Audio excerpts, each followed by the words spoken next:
As a white woman who married a person of mixed ethnicity in the LDS Church, I actually have some responses to this about what members of the Church of Jesus Christ of Latter-day Saints told me when I was preparing to marry my husband who was not white.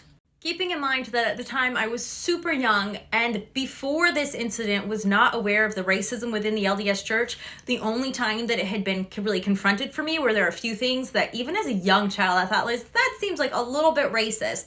And they had us watch and sit down in the primary and watch this video that had a Black Mormon family explaining why the doctrine wasn't racist.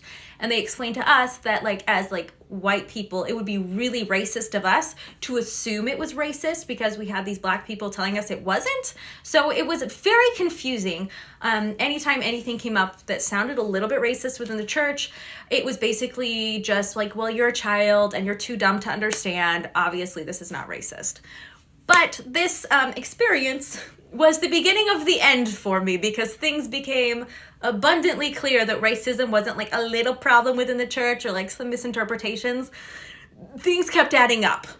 First off, in my Institute class, in 2011 and 2012, they had an Institute Eternal Marriage Manual that said inside the manual from a prophet that we generally encourage members to marry other members of the same racial background because it'll make for a healthier, happier, longer marriage. They didn't even give any good reasons for it. They just said that that's what their official recommendation was.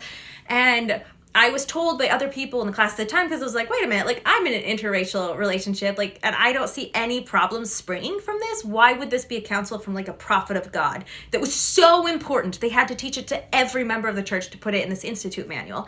And nobody could give me a good answer other than if I thought that was racist, it was because I didn't have a strong enough testimony or enough faith in God.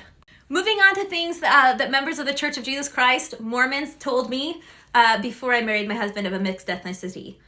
Oh wow, I'm not really surprised at all. Generally, Islander men love chunky women. I was a size 4 at the time. Oh, he's mixed. I thought he was just really tan. They seemed a little upset about this when they realized he wasn't just a super tan white person. If you've seen pictures of my husband, go watch the pinned video. You would have to be a fucking moron, to put it politely, to think that he was a white person. My mother-in-law was told by church leaders that her sons marrying white women was a blessing because of her faithfulness to the church, because that would bring her whiter grandchildren who would have less of the curse on them. You know, the church, they don't really approve of interracial relationships, so make sure you really pray to be sure that you're an exception to the rule. My friends marrying white men in the church were not given this same counsel.